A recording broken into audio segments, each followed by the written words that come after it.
I guess the thing that I'm wondering is, we have this concept of DNA that we're taught in school, that they are strands, they're numbered. A chicken has different DNA than a monkey and has different DNA than a human. And it's identifiable by how many strands and where the proteins are and the different things on these strands. And that's what we've been taught to believe. Very, very rudimentary concepts that are taught to all of us in public school, high school, whatever. And yet, there's this other concept of DNA, where DNA is really loosely used, and that's the idea that if you prick your finger, then your blood has a certain DNA pattern, or your hair can identify you, and then you individually have different DNA than another person. So it's the snowflake effect of having a different DNA for each person. But then you're always talking about the idea that DNA is changing. So when you say DNA is changing, and I have such a fixed idea about what DNA is, what's changing? A lot of things are changing in DNA. First of all, there's the restoration of DNA to the original blueprint. So by that I mean that anywhere along our evolution where we have done things that have harmed or altered our DNA to create disease or to create problems in the way our energy manifests itself into our physical matter, which is one of the facets of what DNA does. There's the restoration process of that going on to bring the DNA back into its original blueprint. When I say original blueprint, I mean as created by Source. And so there's that aspect of it, the DNA is being healed or repaired. There's also the aspect that DNA is growing, so it's expanding, so we are getting new strands of DNA or new aspects to our DNA. Our DNA is getting new parts, we're getting new, our DNA is growing and building. Sometimes this is maybe perceived as shadows or those types of things. There's different types of phrases for the growing and evolving DNA, or the DNA that's too fine for our current diagnostic stuff to see. There's all these types of phrases to define DNA that's just sort of out of the scope of our understanding. DNA is changing itself in two ways. God is restoring it back to the original blueprint as originally made, the blueprint of the evolution of love that we're supposed to be following, and also it is growing and expanding so that we can evolve. Because DNA is a blueprint for how our physical matter forms, there's DNA that tells how our brain matter forms, or that allows us to evolve to think things differently. There's DNA that allowed us to walk upright, that meant our brain could have a certain shape, that meant that we could become a more complex species as human beings, and so on. So it's just a process of evolution that the DNA grows. It always has. And it always will as we continue to evolve into what we are. So if it's growing, will I end up with a pointy head? If that's what it takes to evolve into love, you will. I need more space up there. I'm just thinking. Another floor. Another floor. A little height. Maybe pointy. Okay, so we are always changing. And we always have been. And that answers a question that I was forming as you were talking, which is, when you say we're going back to the original, we were, cave people, we weren't upright, and that you sort of answered the question that was forming, which is that we always have been growing and changing. But somewhere along the line, what is it that has been changing our DNA the most? What is it that we have been doing to actively change it into a path that has not taken us in a good direction?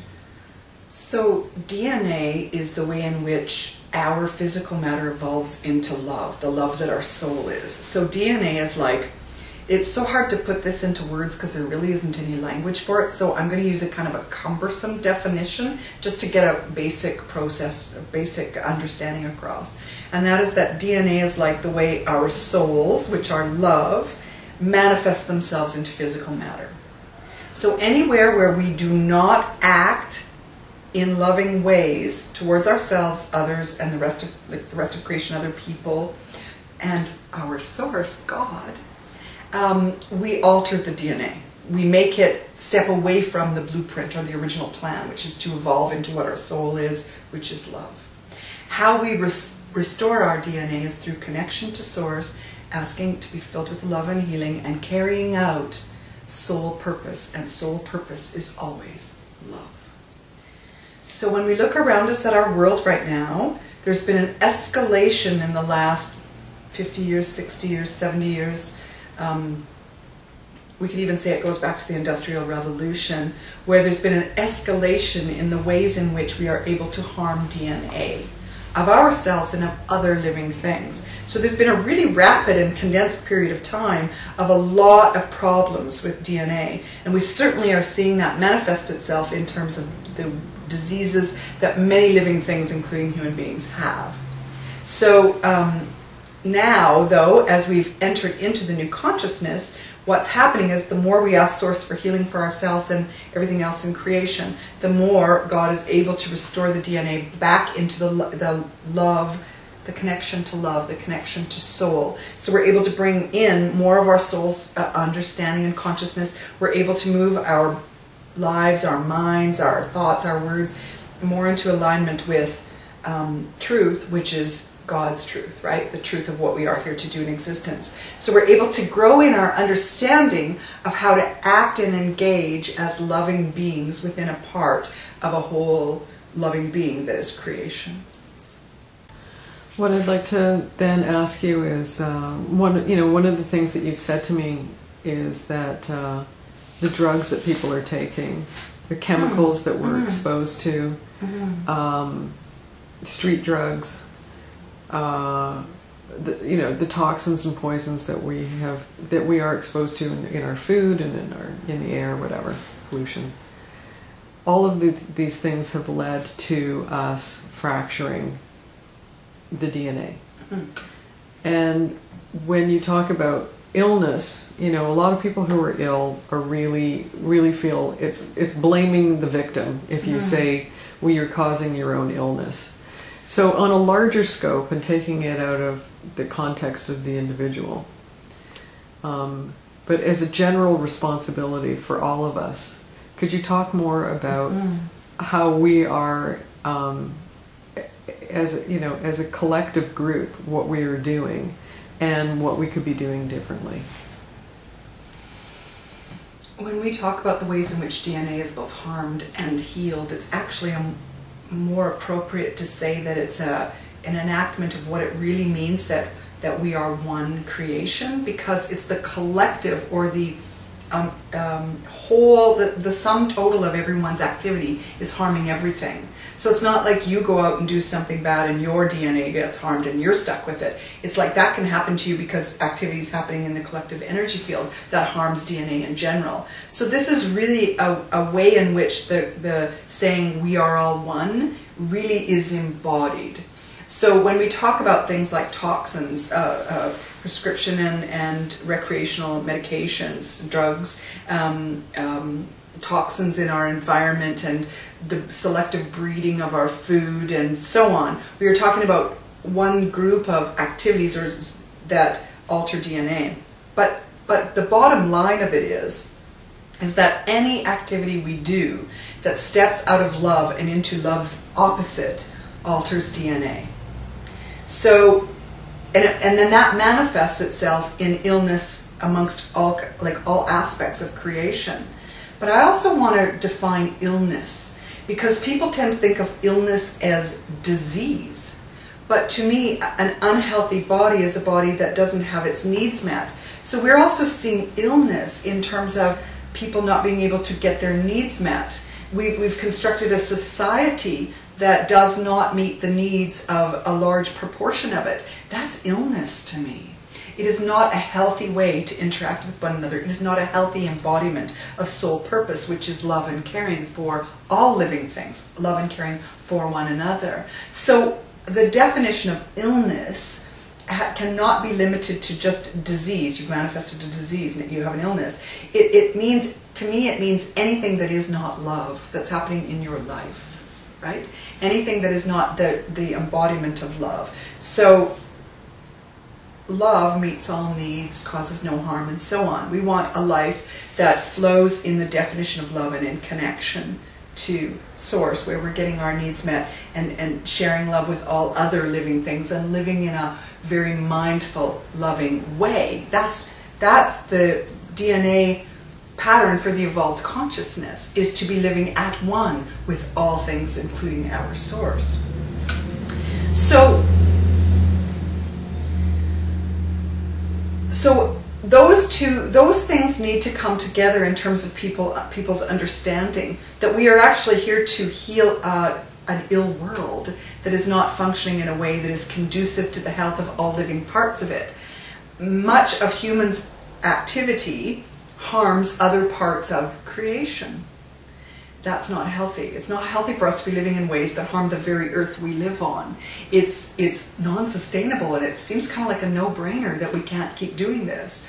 So part of also the evolved consciousness, which is linked to the expanding DNA to grow the matter that can actually do what God and soul say we're here to do, is to actually be able to get smart enough, to evolve enough, to come up with the solutions for our problems, to change our world from where it is at right now, which is a body that looks very diseased and many of its inhabitants look very unwell, into everything functioning in health by getting its needs met and causing no harm to any other living thing. One of the things that you've said to me that really has guided me quite a bit is, at some point I stopped relating to people as who they are presenting themselves to be and started looking at them as eternal beings who are enacting whatever they are enacting because of trauma, disease, or things that have happened to them in this lifetime that have formulated their responses. So when I see someone spinning their wheels and responding, I try not to engage in that, as difficult as that is sometimes. For the most of the time, it's easy to step away and recognize that that's what's happening. Could you talk about that? Could you talk about how we are behaving in general and how to navigate dealing with each other?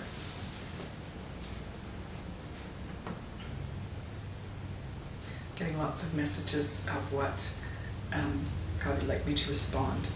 One of the first things that's coming through really clearly is that, to tie this back to DNA, is to say that when we are not thinking in an evolved, soul-connected, source-connected way, we tend to really see the world in a limited view because that's all we're capable of seeing.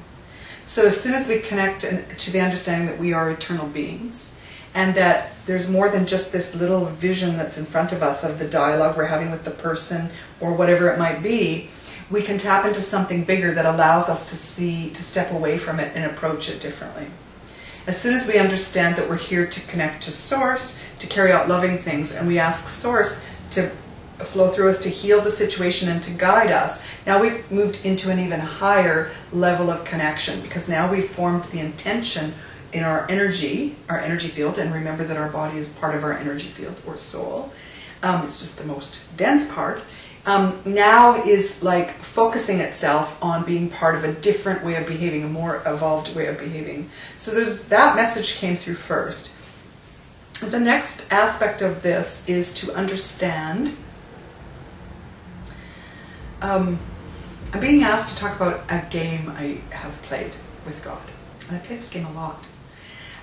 It's about opening up my awareness into understanding things that are happening and to not see it in this limited way.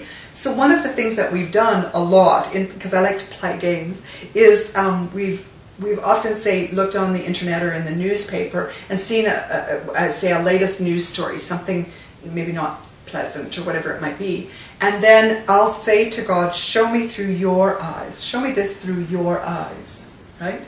So because I know God is love, immediately I'm looking at the scenario and saying, I want a broader understanding of what happened there, and it's going to be love-based. So it takes judgment of the behavior out of it. And then I work on getting the messages through and sort of get an understanding of, well, this head injury happened, and there's this past life, and there's these things, and this is what was going on in the collective energy field, and so on. And I get enough of the pieces together that I can actually look at this series of events in a compassionate way. This seems like kind of an extreme game to play, but it's been able to open up my sort of receptor system into approaching everything from that way. So if I'm engaging with people on the street and the behavior is not appropriate, I'm coming at it from this place of view of, please God, show me it through your eyes. And then immediately I'm shifted into a loving stance with it. And I find that it's much easier to not engage in unloving behavior from that point of view. Mm-hmm.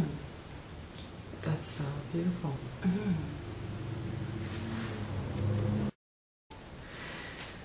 So you have a pretty playful relationship with God. Mm-hmm. What other games do you play? Lots. Everything's a game. Everything's a game. Because I learn really well that way. I like to play. And, you know, it's known by science. This truth is known by science that we grow more through pleasure than we do through punishment. Of course, God does never punish because God's love. So we learn a lot through playing games. And we play games like, you know, I have 30 seconds to tell God what I see immediately, like to list off things around a person that's come to me because they have a sickness. Like, what do I think it is? I got 30 seconds to come up with as many as I can, right? Right? And we play games like that. And the other, you know, things like we play games that are about not forming an opinion or a judgment of something. I'm very, very focused on the fact that I want to hear love and truth. I don't want to have theories, opinions, or judgments about things. I want to approach them in the way God approaches them. Is this thing causing more good than harm? Is it more helpful? What needs to change in it to make it more helpful or appropriate? So I'm not looking at it and saying, oh, that's bad, or oh, that's yucky. But just, how are you seeing it, God? What is the message about this? So I play a lot of games in that way. You know, I know that each thing has its energy from being created and designed and then from wherever it was living. I know that, you know, you said, oh, I really needed to clear that, you know, whatever that was on that piece of furniture. But I guess what I'm interested in you talking about is what you feel from the things around you. Because sometimes you're engaged in them. You're engaged with the things around you in the same way that you're engaged with the people around you, and there isn't really a big difference. No, and actually sometimes I think I'm more tuning out the people to listen to the language of the other things. But I've come to understand that that's because it is very easy to shift the energy of something that is not resistive in its mind to the vibration of truth. So if I walk into a space, it's far easier to bring God's healing through and have the dog, the cat, the plant, the carpets, the furniture uptake that energy because it doesn't block it with belief systems. It just takes the energy in. And because it's as vital a part of creation as a human being is, it plays a huge role in how rapidly we're going to shift into the new consciousness of love, which we all need to do because we can't continue to live in a world where so many things are harmed and injured by the activity of so few others. So we need to get there as fast as we can. So very often I'm watching the energy of, you know, of what people consider to be inanimate objects that aren't so to me, and I'm watching the energy on them and bringing Source through and watching Source heal them and shift the energy and make them aware, conscious of what they are too, because they all have DNA. You know, a lamp can be made of stones. It can have, like the metals in it are elements of our earth. So these things all had consciousness and have consciousness. They are vital and they are life. So that's something that I really, really am engaged in everywhere I go. And it seems very much more natural to me to be moving through that in a way that sees life all of that way versus only focusing on one part of it, which is maybe the human interchange. Because I'm hearing DNA like music, if I walk into a furniture store, for example, and it's full of people and furniture and musical instruments or whatever it is, I feel all the DNA of all that stuff, and I feel the discord of it. The discord of it all is where it's separated from God.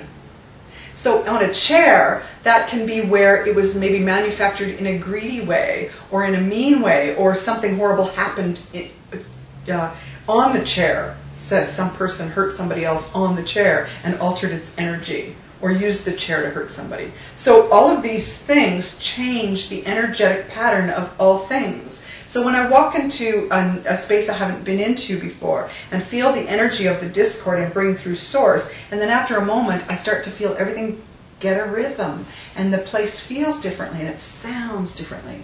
By that I mean in its vibrational way or in its energetic way. And what it also means is that things become aware of themselves as having meaning, which we all need, whether we're people or whether we're a tripod of a camera. We need to have meaning. We need to feel valued. We need to have worth, because in fact we have meaning, value, and worth because God made us and made us to love us. So just the fact that we exist gives us meaning, value, and worth. So when we engage with our things, we need to do it lovingly. And you're valuing the things in your life. And more importantly, no, as importantly is the message, you're using them for love. Because it's fine to value, say, to have a beautiful car and to value it, but if you're valuing it as an esteem thing or as a way to show people you're a power person or whatever, that's not a good intention. But if you're valuing it because you love the look of it, you love to take your family in it, you know, those types of things, and you use it for the purposes of love, maybe it drives you to a job that creates more love in the world, well, now the car has its right purpose, and so does your value of it. And you're engaging in taking care of it. Yeah. That's part of it. Yeah. I think that that's really been the biggest thing, is I realize that when I'm actually taking time to clean or take care of my things, I feel that I feel more in harmony with my surroundings. Well, we need to move all of life out of meaninglessness. All of life by itself, because it was created by God, is sacred. So every aspect of life is sacred. There's no such thing as, I'm going to go do this because it's sacred, but I'm going to come home and treat my possessions or my family or the neighbor's dog or the people next door like crap. Like, that's not how we live. Sacredness is life. Part of life is that I have to do my dishes. So doing my dishes becomes sacred if I do it with love and do it with God. And am engaged in a mindful sense of, you know, these dishes are a part of creation. They maybe at one time were in a different form, but here now they're in a form of dishes. How wonderful, they serve my food on. That's loving. If I have guests over, I bring these dishes out to present them with nourishment. It's love, right? So everything is love. And our awareness of that and our engagement with that changes our life and the lives or the function, the existence of all the things around us. And it's massive in terms of what it's doing in our evolution. Something that you've been doing is working with God on DNA, on the reparation of DNA. Yeah. Can you talk about that? With regards to animals specifically, or just in general? In general. I do need to speak about it in general, because I mean, I can use the work that we've been doing with animals to sort of illustrate it, but I need to speak about it in general. In our evolutionary path, as people have altered things like corn or bred things like dogs for certain select traits or what they think they should have, or introduced other life forms to them, or even altered things like bacteria by the introduction of antibiotics that allows them to mutate and change really rapidly, and so on.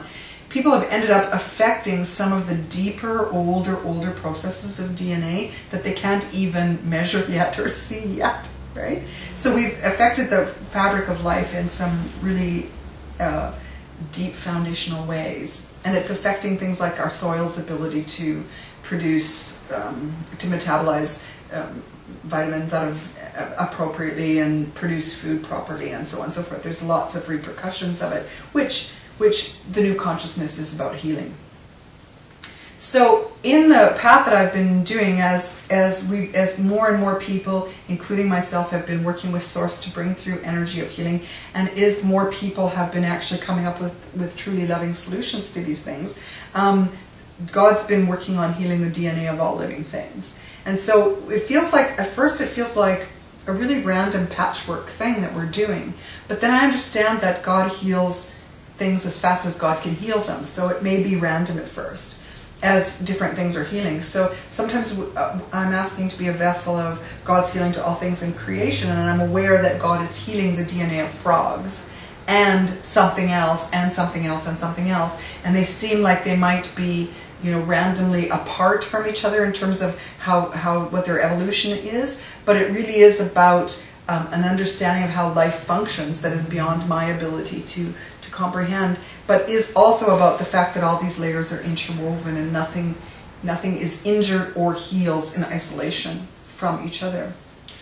As human beings, we have a responsibility to stop altering the DNA of other living things by our selective breeding, by our genetically modification, by whatever other things that we are doing that harms DNA, such as making products that do so that harm life, right? Anything unloving harms DNA. So when we make a product that harms some aspect of existence, whether it's a weed in a garden or a bug, we're hurting the DNA of all of creation, which includes us.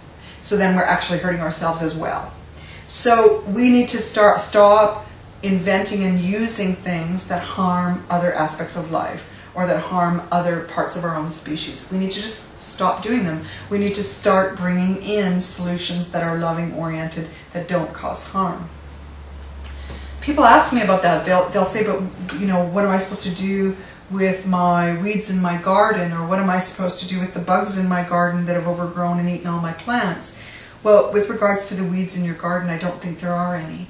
A weed is a plant that we haven't discovered the use for. What indicates that something's a weed and something's not? So we have to change our mindset there and say, well, all things have value. So even though I can't understand it, there really is no such thing as a weed.